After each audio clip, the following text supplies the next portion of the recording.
Hey guys, it's Christy and welcome back to my channel. Thank you so much for joining me.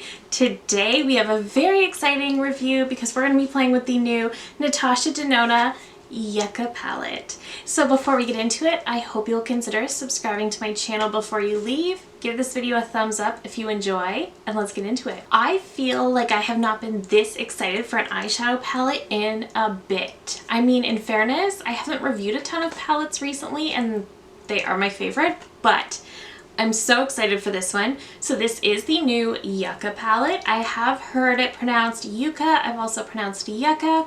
YUCCA flows better for me, so that's what I'm going with. So this is the outer box. It is that typical soft touch matte packaging that I love so much. This is made in Italy and has a 24-month shelf life. And this palette also retails for, I believe, $69 US, so they have definitely gone up in price. This is the inner palette, and it very much mirrors the box. It has that soft touch matte, and then on the back it does have all the typical dots where you can poke it out, but it is this kind of olive green. And opening up the palette, she is so beautiful.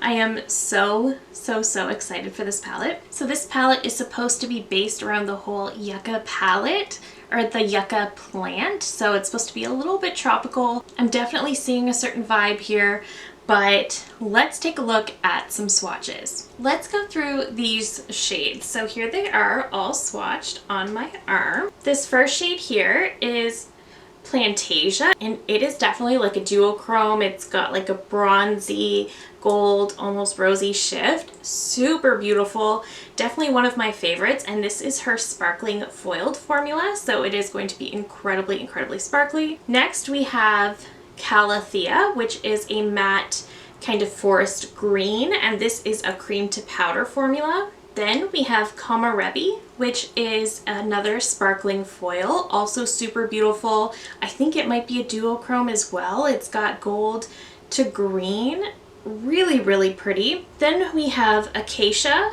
which is kind of like a olive green, and it is a regular matte. Then we have Camu. This one is also a matte, and this is such a bright neon that it did stain my fingers when I was swatching. So just be aware of that. I think on the eyes you'll want to make sure you have a primer and a powder down, otherwise you might get some staining. Then we have Tipu, which is another olivey green type shade, and this one is a regular matte as well. Then we have Elysian, which is another sparkling foil. This one stands out in the palette because I think it is a little bit more cool tone, a little bit more silver, whereas the rest of the palette is very green and kind of warm toned. So I do think this one stands out, but I think I'll have to work a little bit harder to make it work with the other shades in the palette. Then we have Valley, which is a regular brown matte. Then we have Citrine, which is another matte. Then there is Ray, which is a regular metallic, and it seemed so lackluster in comparison to the sparkling foils. It is still a very beautiful metallic, but again, it did just seem very lackluster compared to the sparkling foil because I feel like these pack such a punch. Then we have Flax, which is another matte, and this is just a really deep brown. Then we have Fuchsia, which is kind of like a yellowy orange, and this is a cream to powder formula. So there is only 2 cream to powder formulas in the entire palette, so if you're not a fan of those, maybe this palette will work for you. I know some people really love those formulas, some people really don't like them, and some of her palettes can be heavy on the cream powders, so just something to note. Then we have Micaiah, which is this beautiful deep green sparkling foiled shade with hints of gold in it. So beautiful. Then we have Ixia, which is a matte orange, and then we have Willow, which is a matte. So beautiful. Absolutely love this color story. It's unique but also safe enough for us neutral lovers. So I have already primed my eyes and set the primer down.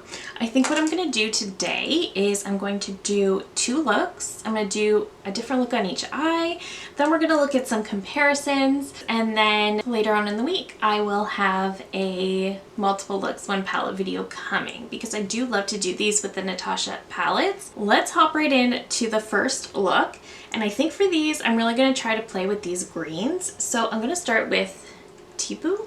And Tipu and Acacia really looked kind of similar to me until I swatched them side by side, and Tipu is just a little bit lighter. I'm going to put this one, just start lightly buffing it in the crease. And this is really, really nice. This is blending super quickly, really, really well. Some of these brighter shades, very specifically Camu Camu, that very bright neon kind of yellow, that's a shade I don't know if I'll ever put on my eyes. I'll try it for sure, but at the same time, shades like that can really kind of scare me away from a palette.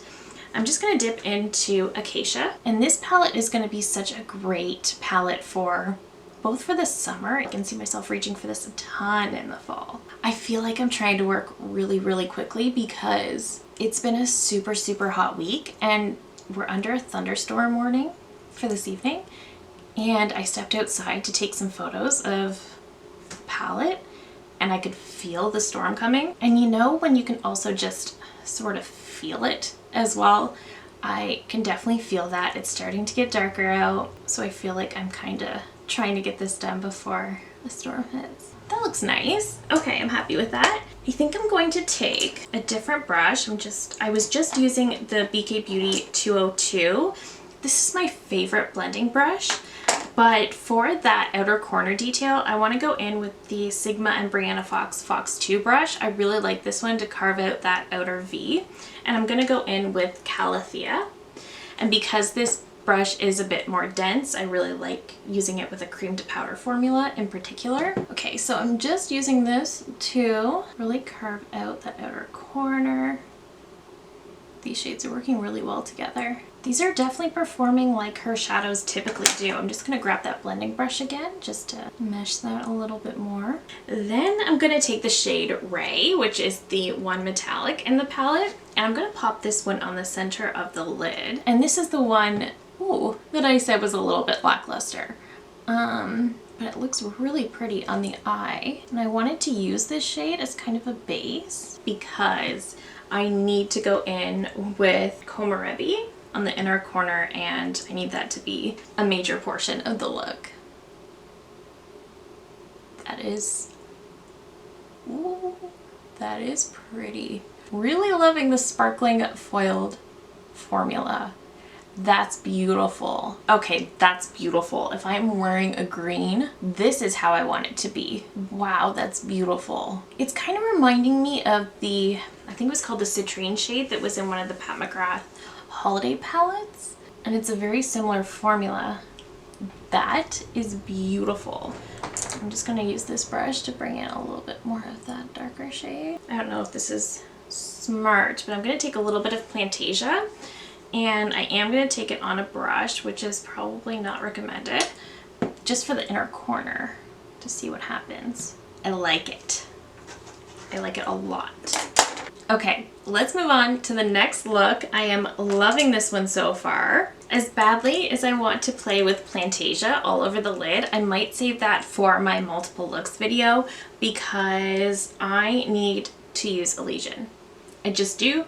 I don't know why, but I don't even fully know how I'm going to use this shade, how I'm going to make it work with the rest of the palette, but I need to figure it out. So I'm going to go in to Valley, and that's going to be my crease shade on this one. I know Elysian is going to work very well with Flax, which is that really dark brown. I think it will work very well for that. I'm so distracted by how much I like this eye though. I'm just using my Sigma switch to switch between colors because I'm grabbing my Brianna Fox 2 brush again, and I'm gonna go in to Flax. I think Flax is also going to be a great shade to use as a liner if you want to. She did release 3 liners with this collection, by the way.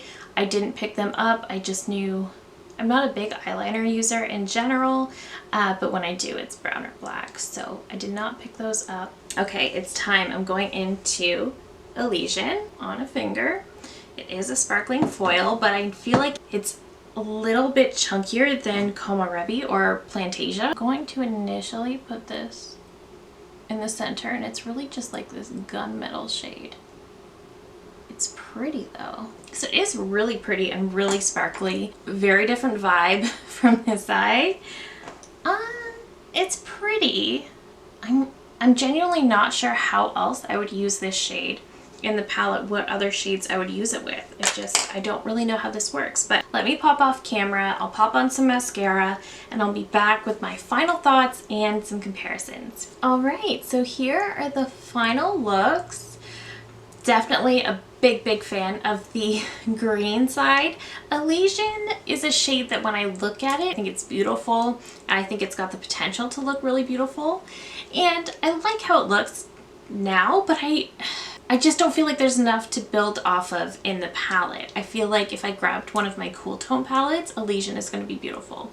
I just don't know truly where it fits into the Yucca palette, but I wanted to quickly look at some comparisons. We have the new Yucca palette, which is going to be very well loved, by the way. I think these shades are absolutely stunning. And the first palette that really came to mind is the Metropolis palette. This is really the only other palette of Natasha's that has a good mix of greens, golds, browns. There's similarities, but I really wasn't able to dupe much. I think the only thing I found similarities for was Fuchsia and Valley, and the shades that I tested out were this one matched Fuchsia and this was the closest to Valley, but that's it. I mean, there are no truly sparkly greens in here. In general, Metropolis pulls just a lot more neutral, whereas a lot of the colors in the Yucca palette are pulling green. Even the browns, there is a certain green undertone to them. Whereas Metropolis, when you're looking at these, the browns are true neutral browns. These greens are some forest greens, so I do think you can get something similar if you're just working with the mattes, but shimmer-wise, I don't think they're actually as similar as I thought. This was the first palette that came to mind, and I wanted to compare, but I'm not seeing it. I did pull the mini gold palette quickly as well, and I will say the center shade in the mini gold, which is Door, it actually lines up pretty well with the shade Ray. Little different, but they do line up pretty well. Overall, quite a similar vibe. The brown in here does have a greenish undertone to it. I can totally see them working together. I think this shade might have actually worked really well on the outer corner and would have tied in Elysian a little bit better. So I can maybe see myself using these two in conjunction with each other. I can definitely see that. Looking at some other palettes I have, I'll be honest, I was scrounging to find a similar vibe. Next is an affordable option that is not identical by any means and really doesn't even compete when it comes to the shimmers, but I pulled the Child from ColourPop. So this one also, that was the prettiest shade in the palette. I'll deal with that later. We're down a soldier, but in some ways this is sort of similar. If you're just going for that greeny vibe, I think the shade that we lost was actually one of the closest ones to this one. That shade Shattered, by the way, all over my desk. I also wanted to pull Wild Greens from Urban Decay because it also has a mix of shimmery greens and some browns and even some of these more orangey tones. They're pretty similar. The thing with the Urban Decay is that this is very light on pigment compared to this one. If you're looking for something that's really going to tone it down, that is going to allow you to build, and you like something that is definitely a lot more subtle, definitely the Urban Decay if you're looking for that green palette. But if you're looking for pigment and impact and sparkle, Natasha is the way to go. I wouldn't even look at the Urban Decay if you really like that punch of sparkle and pigment. So I definitely prefer the Natasha palette. However, this kind of has a similar vibe, not identical, but definitely a similar vibe. I also grabbed the Urban Decay Naked Honey just in comparison to some of these almost yellow tones, but aside from the browns and the golds, there's really not much comparison here either. But the one thing that occurred to me when I was playing is the Pat McGrath Celestial Odyssey palette from 2 holidays ago. I think this was 2021. The shade Citrine. This is like a very close to Natasha Sparkling Foil Formula. This is Makaya from Natasha's palette. This is Citrine from Pat's palette. So they have a very, very similar level of sparkle and shine.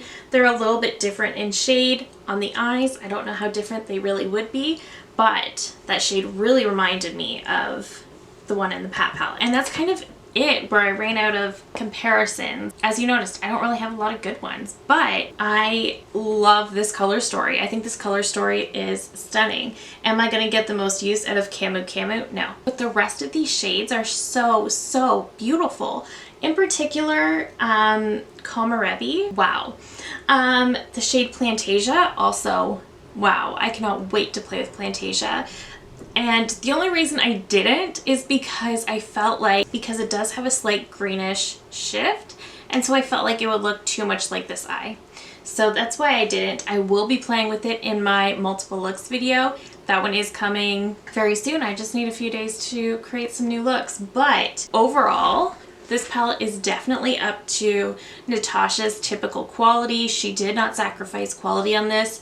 The color story, I think, is the perfect mix of being new and creative, but also neutral lover friendly. So for those of us who prefer to stick to the neutral end of things, I think you can still make this work and really, really enjoy it. The only criticism I have is I really don't understand how Elysian fits in with the rest of these shades. I think it's a stunning, stunning shade. I think it's absolutely beautiful. I just really don't understand how it fits in with the rest of the shades other than what I did. So there is that, but overall this palette is absolutely beautiful. I absolutely love it. I am so excited to have this. I haven't been this excited for an eyeshadow palette in quite some time, so I cannot wait to keep playing with this. But that is it for me today. Let me know down below if you're planning to pick this one up. Did you already? Are you loving it? Let me know your thoughts down below. Thank you so very much for watching. If you're new here, I hope you'll consider subscribing before you go. I do upload at least 3 new videos every single week. Thank you again so very much for watching, and I will see you in my next one. Bye!